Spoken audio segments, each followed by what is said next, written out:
Yo, what is up, everybody? Welcome to Expanded Understanding. We have been not doing this for like a week, so it's good to be back and good to see all of you. Let's see this thing. There we go. So it's very good to see all of you tonight.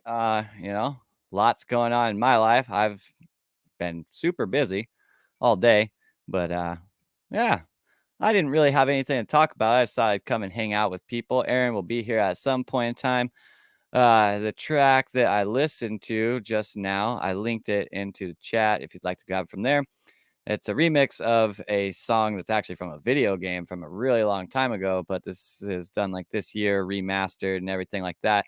And I just really like this song. Like I could leave it on virtually all the time. In fact, like I had like a several situations in my life because I played this game quite a lot that I kind of like ended up with that being like the theme song in my house for a period of time.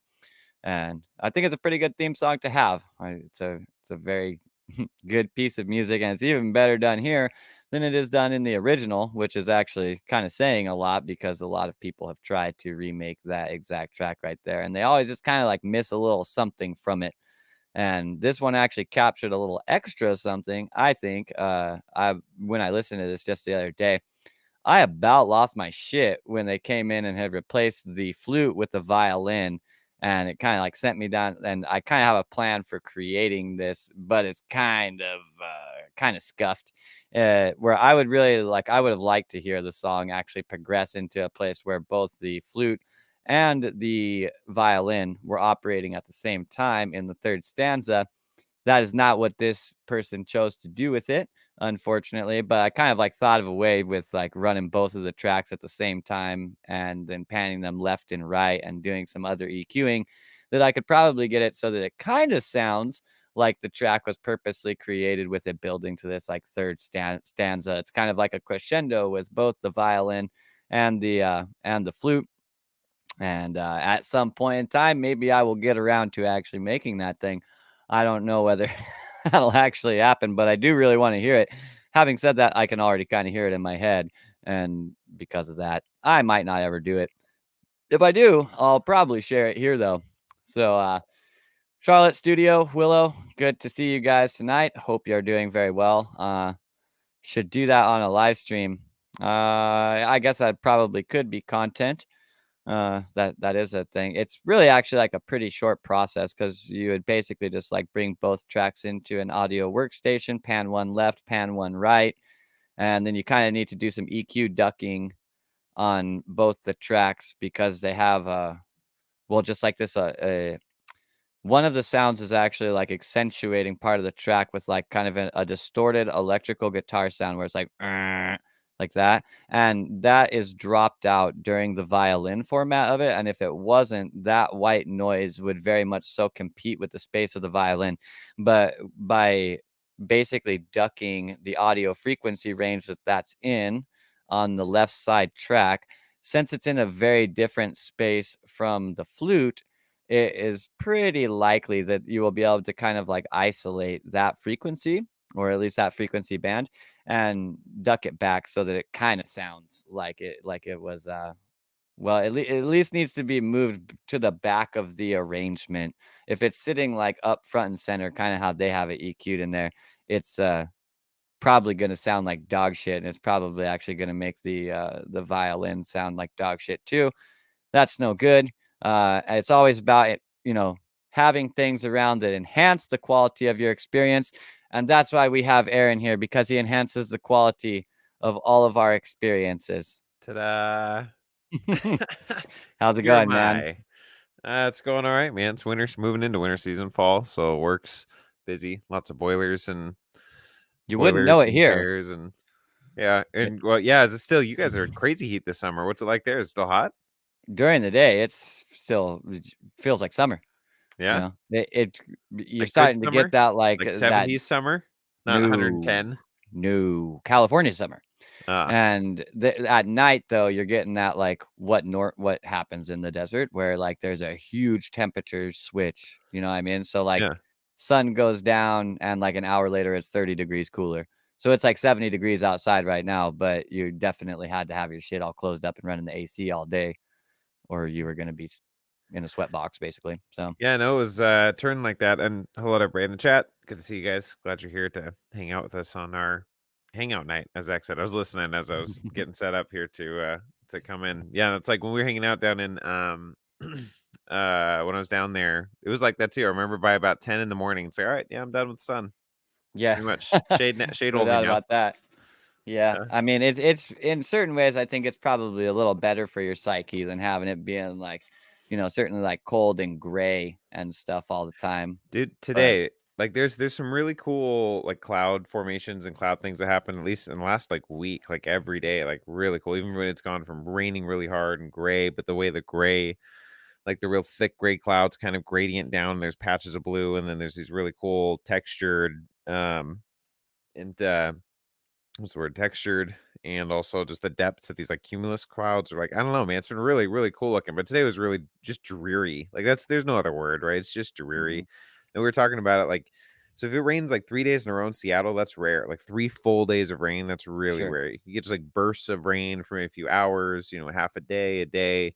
So it's just kind of gray and dreary, unfortunately, for a lot of Has winter. it And been that's raining just there for rough. days No, it's or just no? that's what I mean. It's been like on off. Like right now, I think it's sprinkling, but we got an hour, couple hour break in the middle of the afternoon, a little bit of blue sky, then it comes in gray and rains, and I it's fucking kind of forgot what lovely. rain looked like, man. I haven't seen precipitation since literally last year. I have not seen precipitation in 2020. Really, it hasn't None. rained there in California at all, or Riverside. Not that I know of. Huh, I don't think so. It is weird. altogether possible that I was, like, inside playing video games all day and just never noticed it, but I don't think so. I'm pretty sure it literally has not rained, actually, ever since I've gotten here, which was, like, well, wait, I don't remember what day I got here. That might not be entirely true, but it's most of the year for sure. Like, it was either I think it was, like, end of January that I got here? I don't really fucking Oh, that's remember. right. Yeah, I forgot about that. I mentioned that before, but I forgot how like you guys. I showed up shortly after you guys did Yeah, there. I don't Yeah. yeah, I'd only been here for a couple months max, Did you and, like, know? ooh, that time went by fast too. Trying to remember if I've asked this before. I don't remember off the top of my head. So did you guys know Joe before that, or is that when you guys met Joe? I've known Joe for several years, Okay. so way well before that. I met him up in Leavenworth. But Oh, that's right. it's crazy Okay. how much time flies, dude. Like, I was on the phone with a friend of mine, he's kind of a mentor, but nevertheless, like, he had a kid, what in my mind was, like, a little while back. And so then, like, I asked him about his kid, I'm like, "How's your kid doing?" They're like, like, how they're like, "What, like, 6 months old right now?" He's like, "Yeah, they're 21 months." And I was like, "Wait, what the fuck?" Yeah. Really? Like, I'm that far off base? 15 months? And I guess 6? That's, like, literally, I guessed 1/3 of its life, and it's like, what kinda time crunch is going on there? That well, and also, like, if you're not hanging out with them all the time, especially people of that, because kids, I mean, I don't know, kids grow up the same age all of us do, like 1 minute at a time, right? But there's Yeah. something to interacting with people when they have kids. Like, if you don't see them for months at a time, you remember, oh, I remember the last time I saw him. Oh, they had a kid, and he was like a couple months old. Or was he maybe a year old now? It's like, oh, that was 3 years ago. Really? Yeah. Okay. Yeah. On this Didn't situation, I mean, know. I haven't seen him for the entirety of his child's life, you know what I mean? So Yeah. it's like, I had no conceptualization to it, and I've just really just gone from, like, a bunch of stuff going on to a bunch of stuff going on, and even when it's, like, external stuff isn't going on, it becomes very much so internal stuff going on, Yeah. and, like, literally the whole of this year has been pretty rapid fire. Like, the only times where it's even, like, slowed down, it's slowed down for very short periods of time, like a couple of days. Mm. And I'm like, whoo, man, it's nice to get a whoa, wait a minute. Like Yeah. you're Yeah. thinking that you're about to move into some kind of a break, but that has not been the case. It's been a very fruitful year though, in terms of like my own psychological progression and worldview and stuff. Like, Yeah. I like myself and my life and have a much better outlook on life today than I did like when I came down here. Yeah. When I Yeah. came down here was actually like I'm actually it's cool to like see like long-term progression like that cuz like when I came down here I was like I had this realization like dude I got to do something to add more fun to my life And like the only thing that I could think of that would be like a rational next step was to get somewhere where I would be with my friends. And I kind of like had this offer on the table to come down here and be around Joe. And in some ways that materialized, and in other ways it did not materialize. But the process of that happening has really like constantly shown me how like really like I just like literally just wasn't ready to have fun. Mm. And like I've had to like basically go through this process, had the wonderful opportunity to, because if I don't get this opportunity, then I live the rest of my life boring, and I do not want to do that. But I've had this opportunity to recognize like how I was blockading tons of the fun in my life, and really just like how more layers of how like my logical mind was hurting me, or really like not hurting me, but like restricting me from being what I wanted to change into. Yeah. And so it's been a real fucking learning experience about a whole bunch of stuff that it wasn't even on my radar, really. Like I was Yeah. very much so making a lot of external excuses regarding fun in my life. And Yeah. I've like totally pivoted from that to the point where like I kind of well, not kind of, I legitimately have this currently like kind of growing plan and schema in my head where pretty much like I'm going to carry all the responsibility of having an extremely enjoyable friend group. And that's going to Mhm. require me doing like a lot of outreach that I normally don't do, a lot of like just messaging people just to maintain connection, Yeah. and like just to build rapport. And like that's not really how I've been operating in my life since about 14 years old. Yeah. Actually, about 14 is when I was kind of like, fuck that. I'm not doing anything to like help someone's perception of me. Mm. I'm just gonna like, well, actually, I was just an asshole at first. So I kind of wanted them to dislike me. It kind of like substantiated my assholeness. You know what I Yeah. mean? Yeah. I was a good asshole. In that And sense, so at it's a least, positive feedback loop. It's feeding this yeah, identity that you have, and you dig yeah, it, fueling yeah. it. If they found me like intimidating or didn't want to be around me, I was like, yeah, you're doing like a good job. Isn't that funny? It's like it works until it doesn't. And that may work for Yeah. somebody forever, but then when it doesn't, it's like that sucks. It's like I know how that works. That seemed to work. It literally doesn't anymore. What do I do now? Yeah, I mean, it was all the way from, like, 14 to 30 that I was like, "This is going great," you know? Like, I loved Yeah. it. It was Yeah. wonderful to me. I, like, could hold myself Post in this, Saturn like, return assessment, you're like, this is awesome. This is working out great for elitist me. rid I could hold myself in this elitist position, and I don't have any drive to be, like, an elitist anymore Mm. at all. Like, I Yeah. don't care if I'm dog shit at everything. I really just don't care, yeah? Uh-huh. So, there's just been so much psychological shifting over, really now it's like it's actually coming up on where it's gonna be crossing over into where you might as well call it 2 years, but Mhm. a good distance longer than a year. Like, when was it? It wasn't,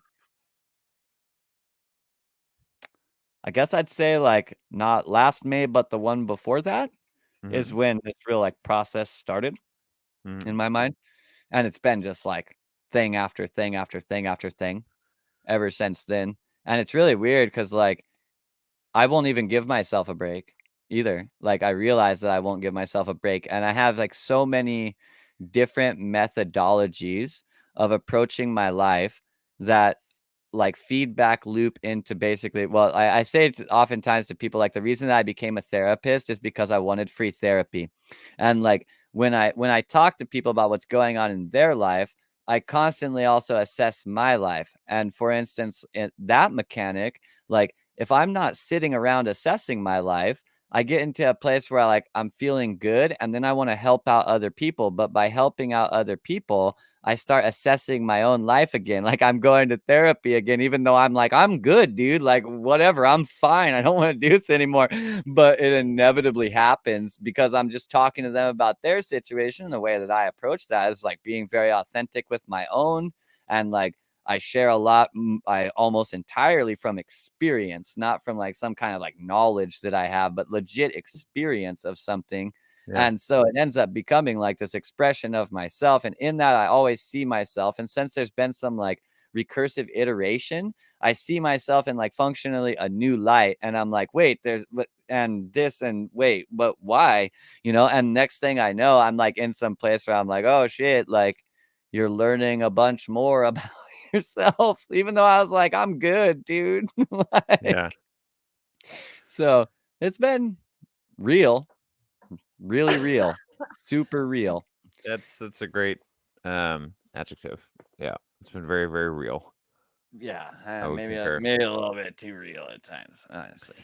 Yeah, I don't know. It is what it is. It's life sometimes. And life other places in the galaxy where life is happening, at least the science fiction galaxy. Star Trek Discovery is a fantastic TV show that I've talked about a lot lately. I've just sent some stuff to Zach and talking to him, and they've got 2 seasons out. I think the 3rd season just started, what, like 2 days ago. It was literally synchronistically the day I finished the last episode. I think it was like, I don't know what the time was, but the new episode had just been uploaded from the new season. I was like, "All right, what are the odds?" Right? 'Cause they already had 2 seasons out, and I Yeah, just yeah. finished Netflixing through them or whatever. And, the whole premise, or well, part of the premise on that dynamic in there is that the Starship Discovery, a science vessel during the Klingon War, they were fast track developing a spore drive, and it's a spore drive that operates based on spores from fungus that they cultivate and grow on the ship, and that they use those to engage with the universal mycelium network, which is like they would describe it as the veins and the muscles of the universe, Mhm, and it's how galaxies and places together. And so traveling this network, they can jump pretty much anywhere to they want in the universe within a second or two. And so, I mean, this hypothetically, they haven't done that dynamic or all of those dynamics. They also include in that the multiverse dynamic, which is another Star Trek, so like the mirror universe, where they'll one of these multiverses where everybody's basically opposite, and the United States is basically the United or the Federation is the Terrans, the humans are the Terrans, and it's an empire with an empress, and it's just like as dark as it gets in anything, Star Wars, all that stuff, but that's the humans, right? And that's the mhm, Terrans kind of running the galaxy, um and they really do a good job integrating the storylines, the characters, the it's just really well done on so many levels. And one of the things they find out early on, so it's semi spoiler, but it's like within like third episode or something. For the navigation system, they're only able to make short jumps. And part of it was they need like a supercomputer to actually calculate based on what they accessing the network and actually make the calculations so they don't just end up in, some random place in the universe and all this. And the way they overcame that is they ended up finding this creature that it's like like a bear sized, a real life bear sized tardigrade or water bear, mhm. which is the micro. And you familiar with tardigrades are? I am familiar with tardigrades, but somebody watching this this might be the first time they ever heard about them. So tardigrades, I think so they're like a bacterial or microscopic sized creature that looks like if you look it up on Google, I guess we could probably Google it real quick. Are you Googling it? Yeah, I'll bring up a picture. All right, cool. And they This call is it my a what? favorite picture of a tardigrade right here. Yeah, do it. Oh, why is it the background? I don't want the background. Give me the image. Ha, got it. Easy. This one. This tardigrade picture, I'm a very Nice. big fan of. Yeah, and that's a what's it, electron microscopy that goes with for that one They're or something. very, very small, so I presume it is an electron microscope. They're very, Like something very like small. yeah. So, it looks like kinda like a bear, that's where you get the name. So, this is like a light that's a microscopic. Now they find these everywhere. They find these in space, they find these next to volcanoes and, like, underwater, and like, they find these everywhere. They survive everywhere and have life. They can be frozen, they can be dormant, come back to life. So, they have active DNA that kinda finds itself everywhere in every possible environment. So, in the show, they come across when they built a device to integrate with its DNA or to tap into its DNA and use its DNA as a navigation system. That was the supercomputer that had the maps and the codes to get it anywhere in the universe. And they end up try splicing his DNA with somebody on the ship and this other stuff, and they end up using this person to travel the network. And they have a lot of crossovers and they have a lot of really interesting dynamics that come up on the show. But it's really really well done. Let's see. In one of the episodes, see, I sent you the quote real If you quick. haven't ever, like, researched tardigrades, do yourself a favor. They're really cool, and they're li they're, like, undefeatable. We actually have no idea, like, even how you would kill a tardigrade, like, they're too small to be smashed. They seem to be able to eat off of anything. They don't have really any requirements for what they specifically need to consume. They just find a way to consume whatever they're around, up to and including things that seem completely noxious to a human, and it's really actually just, like, such an amazing, testament to, like, malleability and like how something's ability to adapt can render them to be basically indestructible. And it's just so fucking cool Yeah. that something like that exists, honestly. Yeah, and it's awesome that they incorporate that into oh, and the other dynamic too, like, it's clearly based off I mean, they've taken, whoever's the writers are for the show have clearly been into Paul Stamets, the mushroom, mycologist dude, sells mushroom supplements and did that. There's an incredible documentary. Oh gosh, what was it called? It's on fungus, and it's done really well, and it actually is a good it totally makes up, um, lays an analogous or simile type framework for what's in the show, is that it talks about the mycelium network of the Earth being 4 billion years old or multi-billion years old and the interconnected, like, nervous system of the Earth, and so the main scientist who runs this whole program on the ship is Stamets. His name is literally Paul Stamets. Oh, So wow. they're clearly basing it off of, like, interconnecting some of the dynamics and theories and even progressing these theories in a way that's theoretical physics, but it's really cool that they incorporate that in, and there certainly are dynamics where I think there's one, they for the sake of I think common understanding of mushrooms and things, they show a scene where they kind of get high in a certain way, but like in this weird interaction. But they talk about the different attributes of fungus, and it just incorporated the show into the dialogue amongst everything else in a really um, intriguing way. So kudos to the writers and directors of So that show. what they do with this like normal sized bear tardigrade? Well, so they designed some thing. It was a little brutal. I mean, you realize in the show, like when they figured out what this thing did from their sister ship that they rescued, that it actually like they put it in where they put the spores in the spore drive with this machine, and it would grab the kind of wrap around the bear and then kind of inject like into its body so it can tune The into its spores would? DNA. No, the actual this physical device that they would grab Okay. it and they would like inject in there, and then the spores were also interacting with it because they flood that chamber with the spores, and then it taps into you see the display and everything, and taps into accessing his DNA or integrating his DNA with the navigation system, and so they're able to then travel wherever they want to go. And then obviously they see how it's hurting this thing, or I mean they're like stabbing this thing to tap into its blood or its DNA every time they need to Right, jump, yeah. and that's They clearly realized an after issue. the fact that that this was gonna hurt the thing. Well, and like, well, yeah, and they realize part of the dynamic they do well on the show too, and it's like they're in war, so where are the boundaries, the moral boundaries they come up against those, and I feel like they take really, um, I feel like they take really the stands they take on the moral boundaries, the ends not justifying the means in a way Mhm. that I don't know, they lay it out really well. You can see the ends justify the means. A lot of times they clearly don't. Sometimes they're just like totally upsetting black and white lines. Other times it's laid out so well, by the time you get there, it's like, well, okay, that makes sense. When maybe it really isn't, but you've just been led down this logical path that, okay, it makes sense, it softens you Yeah, to it. yeah. And so they're able to really, I think, play that balance really well, bring that in context. And and that worked out because they weren't, I think they tried to do it with it, or I forgot how that dynamic happened. But they exhausted it or knocked it out, like, they pushed it too far and, like, almost killed it or whatever, so they couldn't use it, but they're gonna get Avoidance. yeah, but they're gonna get attacked or killed or something, so he crosses, that its DNA with his own, and he does it, and so the rest of the show, he's the one it's his blood that and they design it for him, so he's got these, like, these ports in his forearm that he just, like, when he goes in there, that plugs into his ports, and he's the one who actually navigates it, or they're using his spliced DNA with the tardigrade to navigate after that point. It's kind of a Wow. minor thing. Big thing now to talk about, like, in the show, it's, like, kinda happens, and it's just a thing. Mhm. Yeah, You know it's how they just do part of that. it. Yeah. Yeah.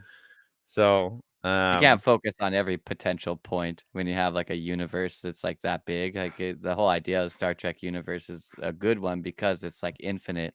You can always just create another galaxy or another dimension or another planet or whatever, and then there when can they be, like, a whole thing. and they do a pretty good job with, light years and, consistency of, I mean, obviously, they've been doing this since '60s, and then, the internet and all that, the forums and all sorts of, I don't know, I'm sure they have a Star Trek Wikipedia type thing, and just the Star Trek universe canon and all the different things that have been written and cross-referencing, and so Yeah, they stay pretty consistent with the rules of the universe. It was one of my initial problems with Doctor Who. Did you ever see Doctor Who? I haven't really watched it much at all.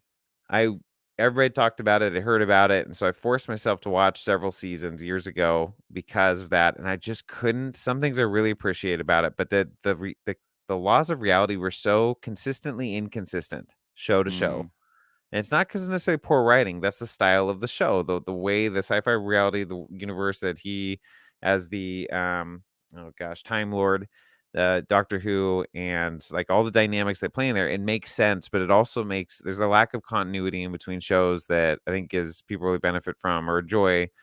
I mean, benefit from both, but I think what people, sometimes enjoy from, like, Star Trek or Star Wars is a consistent universe, consistent rules, consistent characters, and with Doctor Who, yeah, it can be especially in all the over the place. sci-fi space. I mean, just the idea that it's like science-based fiction, that kind of insinuates that you want Yeah. like a logical continuity to your story.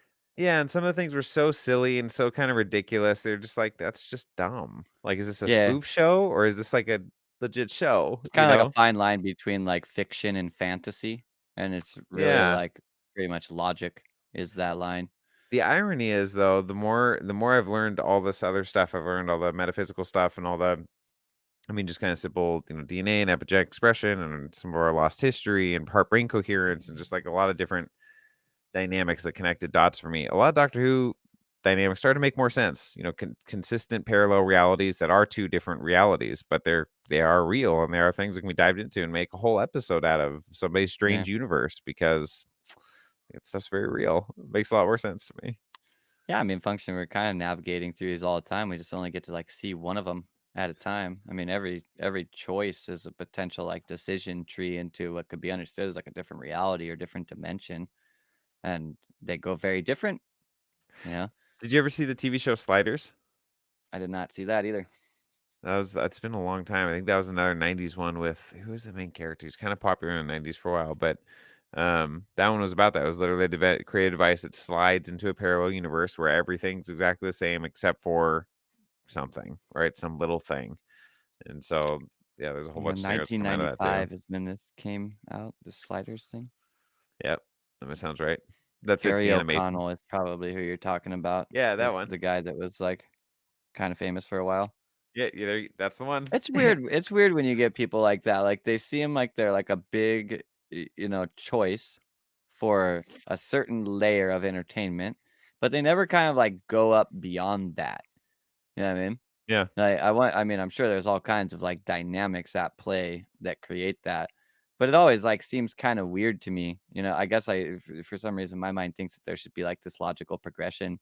I probably look at it like sports, now that I think about it, and that, like, TV is like the minor leagues of the movies, and so if you, Mm, like, do really well in the minor leagues, like, well, they're gonna bring you into the bigs, right? And you're gonna make movies or yeah. whatever, but maybe that's just, like, not even the case at all. Maybe there's, like, a really hard crossover or something, I have no Well, idea. and, like, there seem to be, like, you hear people's stories when they've left Hollywood in one way or another or have changed roles. I mean, there's always a myriad of reasons, right? That, oh, Brie Larson, hi, Brie Larson, 33, I agree. 33, just passed.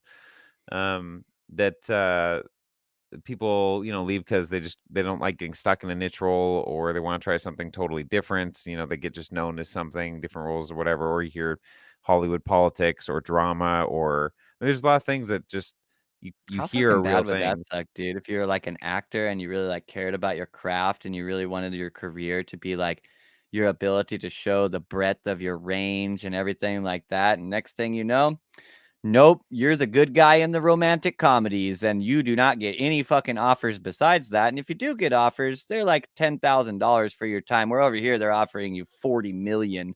You know what I Right. mean? And Yeah.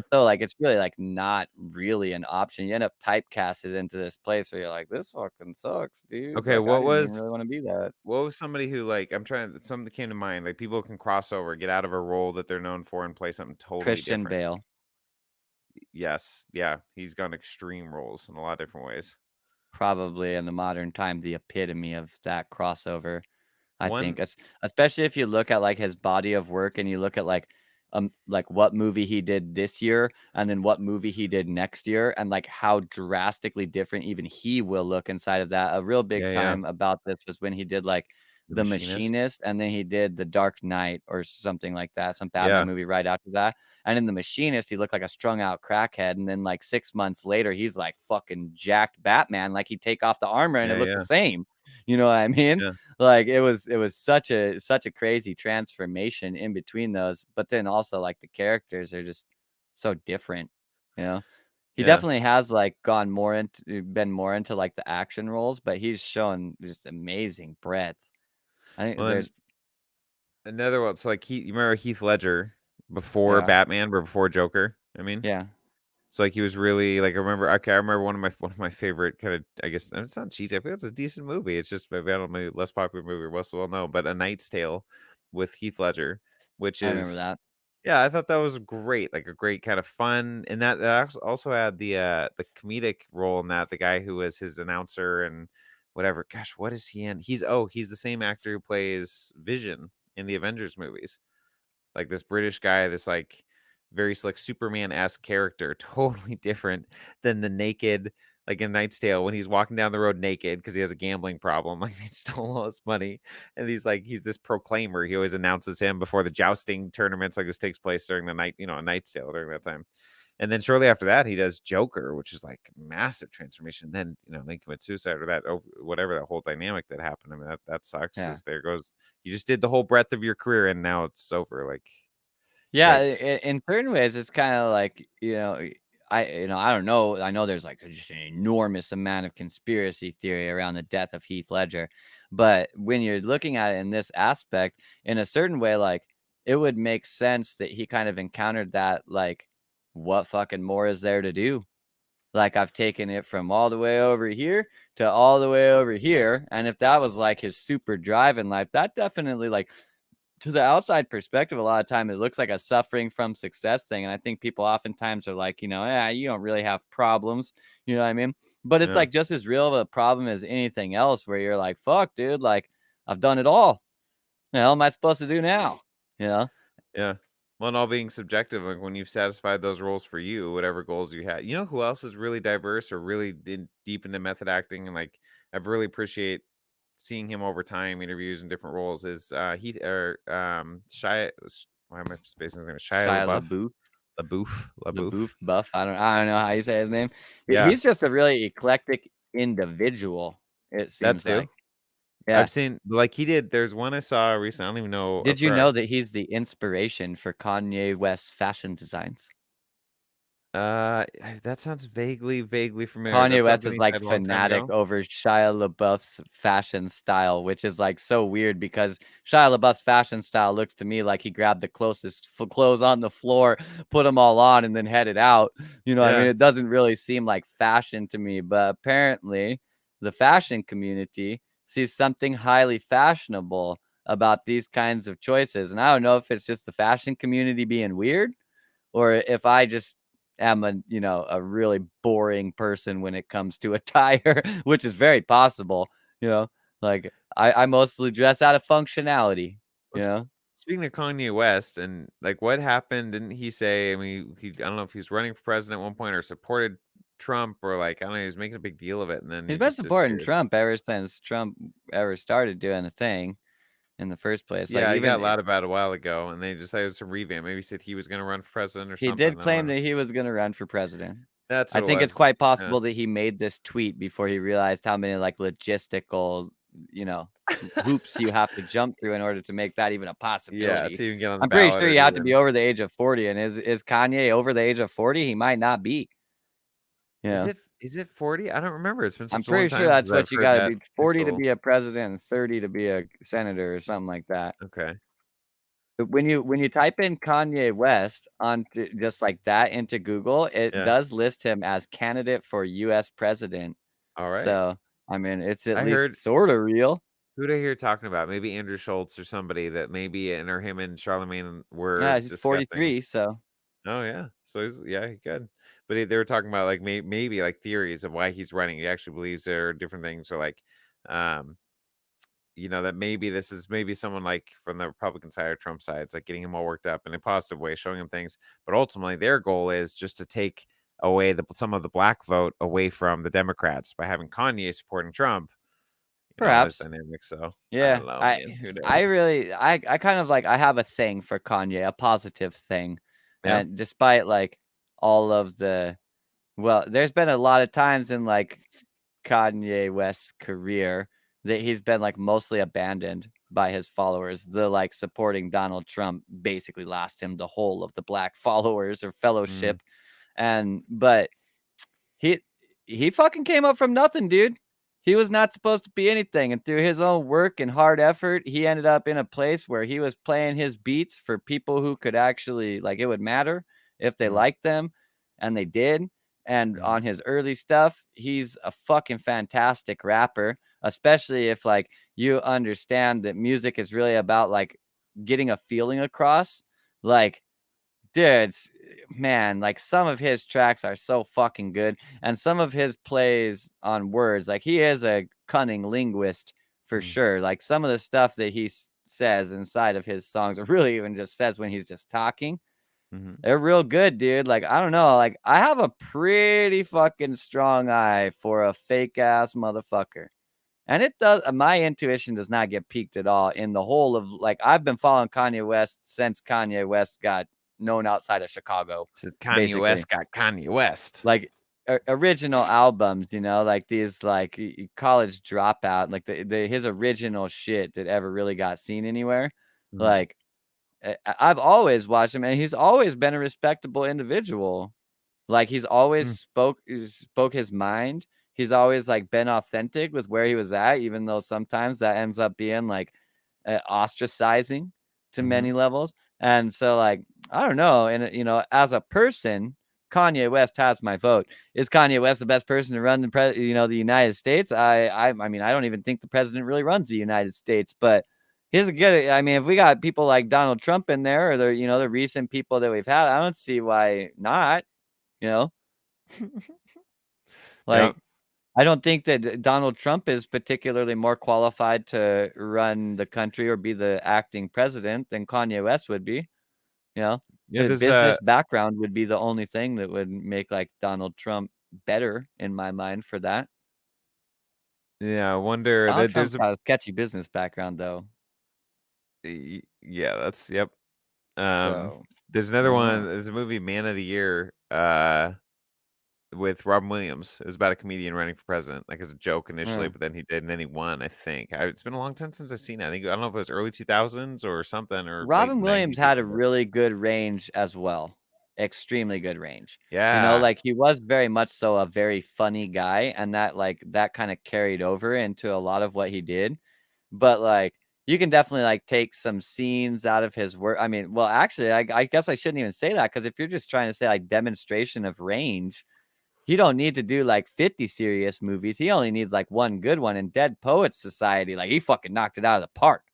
I mean, knocked it excellent the movie. fuck out of the park. Yeah, yeah. So, like, this is an all-time classic and will always be there, where at the same time, like, he's is to my knowledge, he's probably the first person to really successfully play, like, a transgendered character with Miss Doubtfire.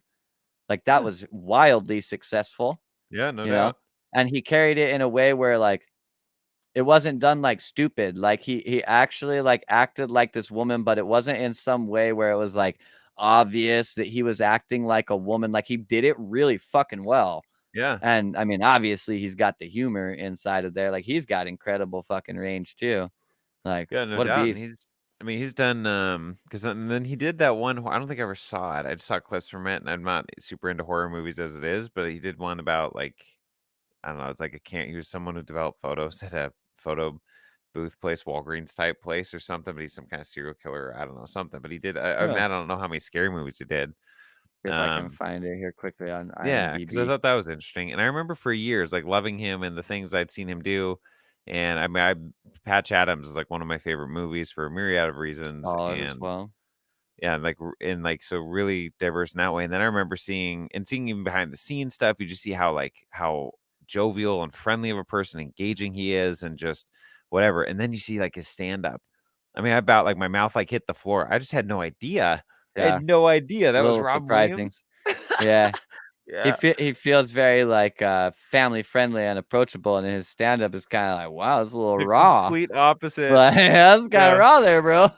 Yeah, no doubt. I feel that way sometimes. I look back, I see some of the podcasts or things, and like, because depending on I'm interacting or like, maybe friends of my parents or family friend or just people, and like good conversations, energetic, and it's like a little bit more of a raw vibe on certain things. And like, oh, Yeah. it's like, oh, it is what it is, man. So it's full breadth of people, I guess, and modern day interaction. You get to see more of them online.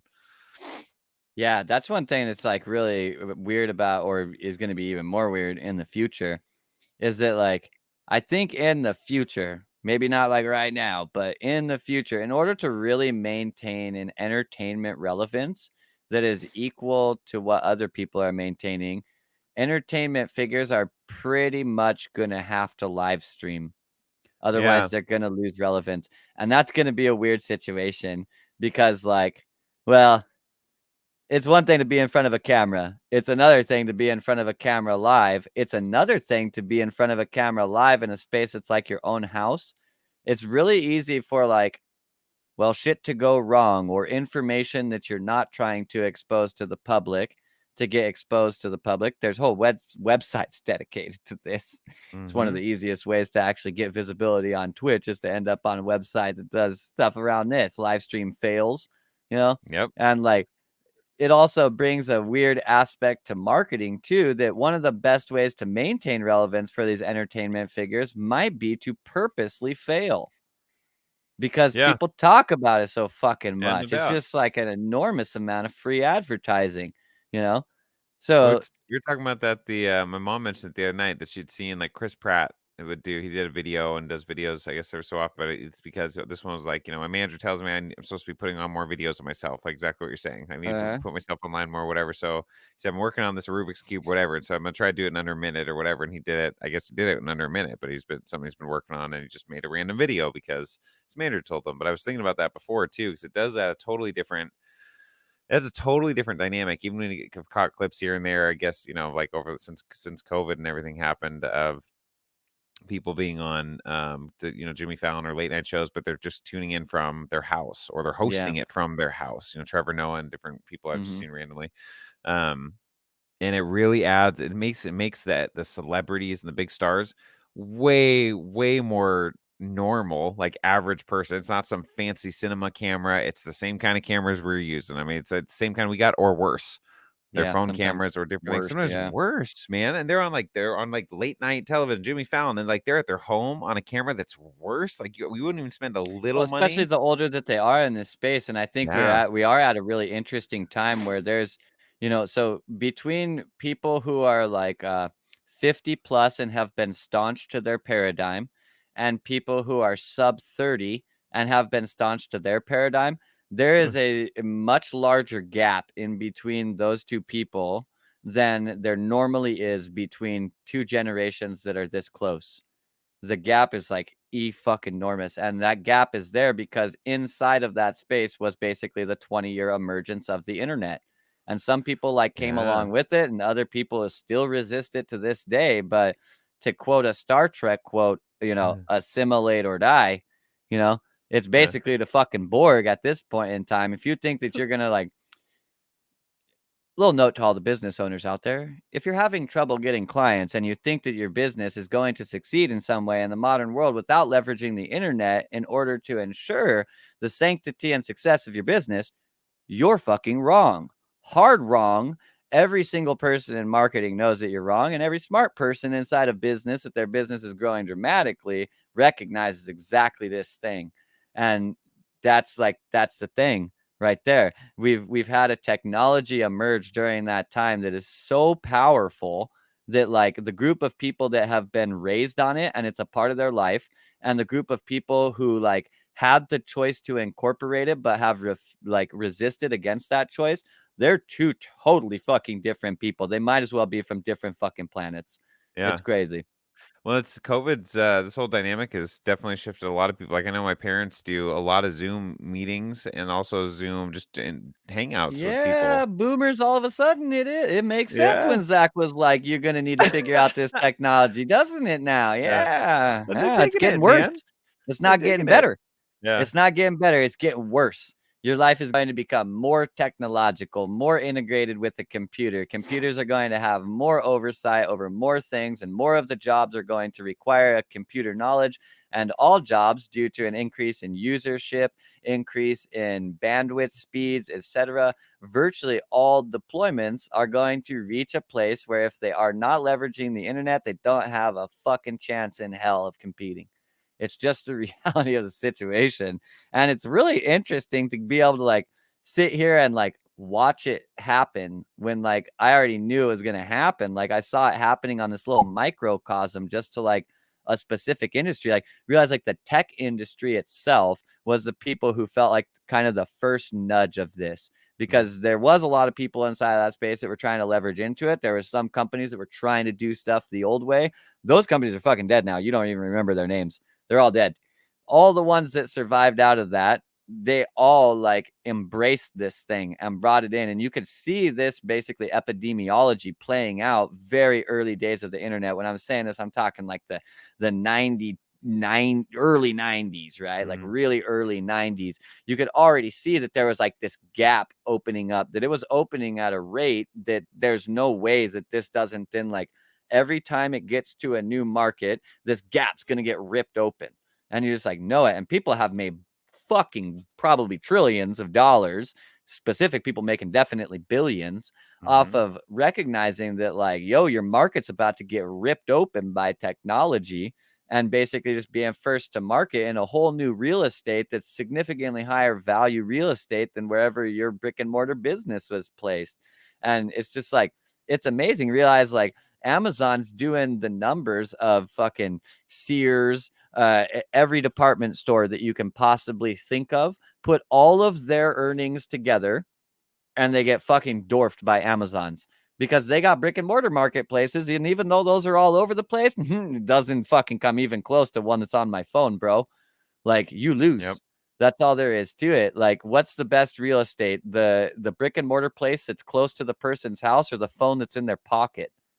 You know what I'm curious? I wonder the I don't know, how'd you divide this up? The profit share, profit margin of the section of the market that Facebook now takes up from Amazon. I'm sure Amazon still has the majority, but I imagine in the last few years, because of the way Facebook does ads on the feed, they're so well done. They're obviously picking up from your mic and other things and other stroke input or data input from other apps clearly because, like randomly talk to somebody about having a dentist appointment. Like these dentist appointment ads have do toothbrush or dental health show up in the thing. And Half like the I didn't type motherfucking ads anything that in. you see on Facebook are some dude running Amazon FBA. That's what we call it in the Oh, marketing okay. Yeah, realm. yeah, And in certain cases, people look at this thing as basically like the modern day fucking Ponzi scheme, yeah. because like people will teach you how to basically sell stuff on Amazon by running leads or running advertisements through Facebook to cold traffic. And done in the right way and handled the right way, this can actually be excessively effective. There's a lot of dudes making seven figures a year, even still to, or not even a year, a month right now, running Yeah. their entire business as basically they find a provider, they drop ship from that provider to a consumer. That consumer gets their interest through a Facebook ad. And really, where the marketplace they're driven to is Amazon. And it's just like a totally, it makes total sense. This person's able to, the remote digital nomad, the ones that are making a lot of money are probably doing this or something exactly like it, Yeah. because you basically have a massive distributor, think like a Sears, but you don't have any of the overhead of owning a building. You have absolutely no rent. You do not keep your products in stock. You charge the customer for all of the shipping. So you have no office based overhead costs. Basically, there's no physical location overhead costs, and you don't have to protect any inventory, which means that you don't have to make a capital investment to get that inventory before you can start doing business. It's it's Sears on fucking PCP. You know what I mean? Yeah. Like Sears is never gonna be able to compete with this dude. And there's like a bunch of I literally personally talk to dudes, which tells you like that's fucking crazy. Okay, like people in my position shouldn't talk to people who make this kind of money. I literally personally am able to talk to people who pull like literally 10 million plus dollars a fucking month off of doing exactly this, just drop shipping shit. Yeah. And Facebook ads is one of the best ways to do it, because they have a really good, it's called Pixel. that sits behind Facebook that if you ever get into like Facebook marketing, you'll hear about Pixel really quick. Well, Pixel basically like everyone has a pixel, right? And your pixel is constantly being sculpted through your activity, but this pixel knows every fucking thing about you. Like you don't have to go online and say, I make this much money per year. Don't worry, the algorithm can figure it out anyways, and it's never wrong. You might think, well, maybe it will be wrong, or I hide it really well. Nope, it knows. It knows. It knows exactly how much money you make. And like, if you understand like Facebook advertising, when you go back, you get so many targeting features. Like, I Mhm. can set up an ad to specifically run to women who are over the age of 45 and under the age of 50, have children, are divorced, are interested in this, and this, and have not clicked on one of my links before, but have clicked on links that were similar to my link and have made more than, say, 20 purchases online in the last month, but I specifically only want the ones that make between $90,000 and $105,000 per year. I can set all of that into a Facebook ad deployment, and then Facebook will automatically deploy my ad only to people who match that exact profile. And it's like, your fucking marketing sucks in comparison to this. I don't care how you do it. Yeah. You put it on a radio station, you put it on TV, you're not getting this level of targeting. And if you're not, marketing completely comes down to like cost per impression. And if Yeah. you use Facebook advertising right, because of this targeting, you can make sure that the impressions that you're making have an extremely high potential of turning over or converting into an actual client.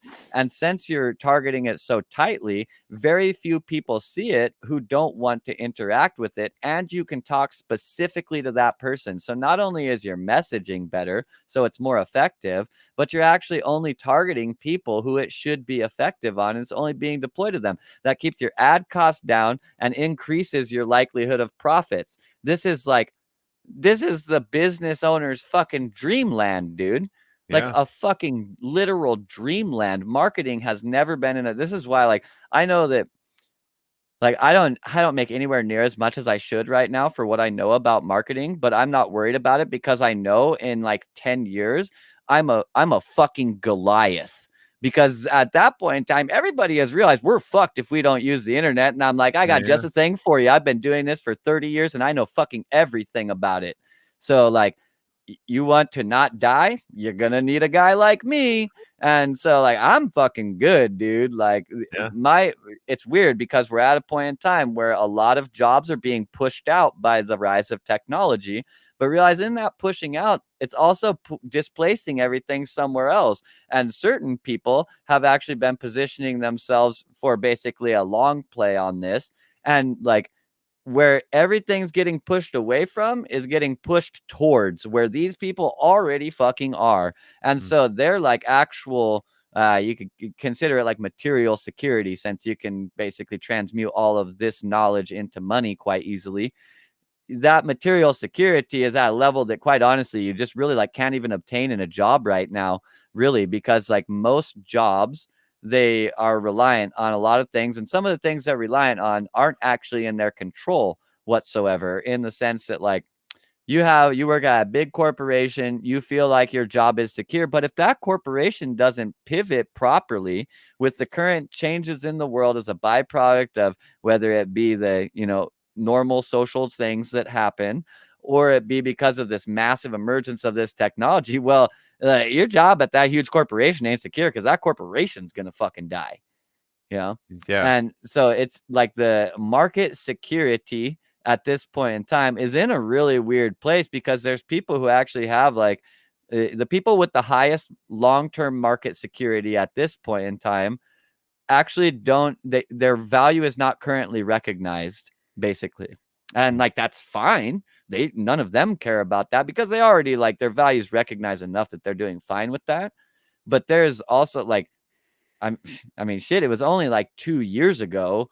Like 2 years ago, I was sitting here saying to everybody like, "Yo, y'all need to double down on the fucking like the Facebook advertising and shit like that because realize people are making a ton of money off of this and you don't have the gigantic fish in the space yet. You're not seeing McDonald's, you're not seeing Prada, You're not seeing shit like this advertising on social media. It's very undervalued space right now. We're now 2 years later, fucking McDonald's all the time. Huge, huge people, huge companies now have like, we're talking tens of millions of dollars being pumped into social media advertising, and now the space has been like more glutted with that, and Mm, now you need to literally do better. Like 2 years ago, you used to basically be able to film any advertisement. Hey guys, this is Zach, I help people with their life. If you need help with your life, go ahead and click the link below. And it was not edited. It was shot on a shitty camera. The sound was fucking all scuffed and everything, and it would still convert. Nowadays, like, you actually need to fucking know something about making an ad. You have to mm. know something about your messaging and who you're specifically targeting. And you actually have to use the tools of the technology. Otherwise, your shit just never even gets fucking seen. It gets scrolled right past immediately. And it's like, it's crazy how much the world has changed in that regard in just 2 years. Like, 2 Yeah. years.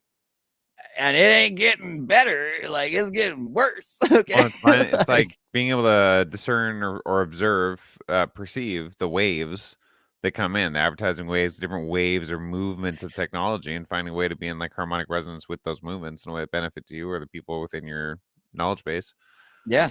your sphere of The pro influence. tip to any business owners out there, you need to learn about meme culture. If you don't understand meme culture, your business maybe has, like, a 15-year lifespan. That's the reality of the situation. We all thought it was, a bunch of people wasting their time looking at dumbass memes, but progressively, that meme culture gets older and older, and we're about 15 years out from them being the primary decision maker position. And they're going to understand how to get the attention of the other primary decision makers. And they're going to do that through what they learned with meme culture. And if you're not caught up to speed with that, you're going to get dominated by some kids. It's just the reality of the Yeah, it's situation. funny with memes. Memes are modern day like political cartoons, but because they In cover ways. every sphere of life beyond just politics, beyond just pop culture. It's really anything. You have all sorts of nuanced memes that all dozens of memes or meme categories, right? But you Yeah. might not know a dozen others because they have no relevance to your life. But they're becoming so nuanced and such a vast, but just a form of communication is my point that Yeah. spans all forms of culture or some kind of relevance. I know that they have a hard time being able to track memes like for false news or whatever they want to do or something that violates any terms of service because when you're putting text over images they can't read that out in that way, Yeah, so it fucks has to up be their. actually looked up by a human. Yeah. Yeah. That's a lot of using the internet effectively is, like, figuring out how the algorithm works and how you can trick it. Yeah. Yeah, it's It's that the Einstein quote or attributed to Einstein, something to the effect of you have to learn the rules of the game so that you can then learn how to bend them or play within them or exactly. something. Yeah. Exactly. And that's very much so, like, any type of these social media deployments and stuff. If you're trying to hire someone to help you with that, you need to understand that you need to be not understand. You need to be able to verify that they understand actually the rules of the back end algorithms, how that algorithm is making decisions, the rules of the game, as Aaron puts it, so that they will be able to bend them for you. Otherwise, they're probably a fucking charlatan that's just trying to get your money through some kind of weird pyramid scheme where they pretend that they can do this for you, but you will not get good results. You There's a know, lot of those. and a lot of people, like, realize that coming into that space, people are fucking basically ignorant because they've, like, avoided the technology, they've avoided the social media, so they don't know, like, what the advertising looks like, what metrics are worthwhile, what other kinds of things are working good, how they can be targeted, all these various different kind of things. So a lot of times they're basically hiring somebody to do this for them, and they're like, "Shit, please don't screw me over. Here's a bunch of my money." And they're just hoping. They don't even know, like, what return to expect, Yeah. but, like, a high quality ad set should return massively at this Mm, point in time. And so, like, there's a lot of people in the space that are, like, good at selling a dream. You know what I mean? mm. But their actual ability to bring that thing into reality, it's definitely lacking. But the people in the space that are the decision maker with the money that would hire this individual, they don't actually have enough knowledge of the space to know whether the person is a charlatan or a rock star. They have no idea. Right. So they just, like, take the recommendation of, like, a friend or guess or go with their gut or all kinds of things that are just a really terrible way of doing business, basically. Yeah. And they're hoping. And really at a certain point, it's kind of interesting because if you take what I'm saying previously about like what the market is turning into, and that's like obvious at this point in time, 2 years ago, you might have like questioned me and been like, yeah, but will it really happen like that with the big companies? That now it's a foregone fucking conclusion. The big companies went, oh my God, we got to get in on this so that we can get bigger. And so now they're already there. You know what I mean? And it's a Yeah. foregone conclusion. When they're doing that, they're basically like they've put all this time into building this business that they care about. Maybe it's a legacy, maybe even more so they were like looking forward to passing it off to their children or sustaining further generations of their family. They've put all this work into solidifying it, and this guy now holds the keys to the entirety of the success of your business. He controls your legacy, literally controls your legacy. And how crazy is that? You spent all that time doing all this stuff, working so hard, and then you overlooked that one thing because it was just stupid kids on the internet fucking around. And that's where you made the business mistake. How, man, wow, really? That's where you got me? So like a lot of fucking people, they didn't fucking see this coming, dude. A Yeah. lot of the people that are in a decision maker position in that right now, they still think of all the people, like they would think of me as like a stupid kid. You Yeah. know what I mean? That Yeah. would be their perception of me.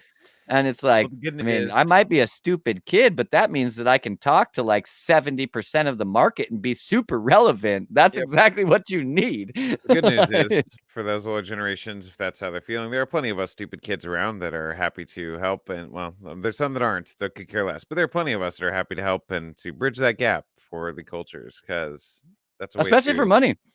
and especially for money, to expand Really. our understanding together as a culture and a community, and especially for money. That's always a bonus. Realize inside of this situation, they should be requiring money. If you're a marketer Yeah. out there and you're not charging top motherfucking dollar for your skills, you're doing it wrong because they're not paying you. Their profit margins are fucking paying you, and their profit margin won't exist in 10 years without you.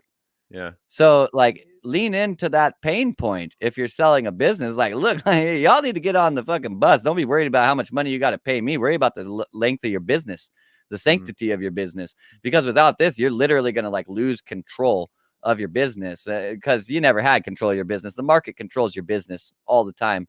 If the market don't like your shit, you're fucked. That's how it goes. Yep. So market's king. Market will always be king. And that's why you need good marketing because it can, make sure that the market is viewing you in the right way through actions. And yeah, I don't know how this became a talk about marketing, but we've done an Talk about it hour. sometimes. And that's what we were going to do tonight. So apparently tonight's talk was an hour on marketing with a little bit about tardigrades and the idea of Actor using diversity. mycelium and spores and tardigrades to cross a mycelial network between realities and dimensions. And you would think that was the one that we probably dug into the most, but it really wasn't. But that's actually like such a cool topic. And for your extended enjoyment, if you're watching the show, maybe ponder on that idea. Like, what if that was possible? What if there is something much like the internet connecting the computers of every household in the world? What if there is some type of network, be it mycelial or metaphysical, that actually spans perhaps a multiverse and connects all realities together in a fashion in which they are actually exchanging information? What would the implications on your life be because of that? How would that affect the way that the world worked if we came to recognize that that was the reality of the situation when we've always thought that we lived in an isolated dimensionality all to ourselves? What are the possibilities for extraterrestrial life if there's not only the gigantic fucking sky full of stars that you see up there, but there's also an infinite number of multiverses where that same gigantic fucking sky, only different, exists there also? There's potentially huge implications of that being possible. And I mean, they might be real. I mean, the fucking internet's real. 25 years ago, people were like, ha, yeah, right. Everybody connected instantly. Fucking 100 years ago, Nikola Tesla said in the modern world, people will be able to communicate with the other side of the earth with a device that they keep in their pocket. Everybody called him a crazy quack.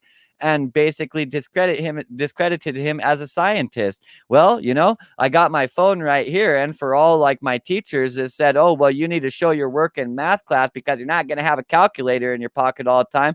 Two things for you. Yes, I do have a calculator in my pocket all the time, and I already There's knew math the for answer that. when I looked at it because I also have an intuition. So have a wonderful night, and yeah, we'll be back again when we are back again, and it will be wonderful. See you later, guys.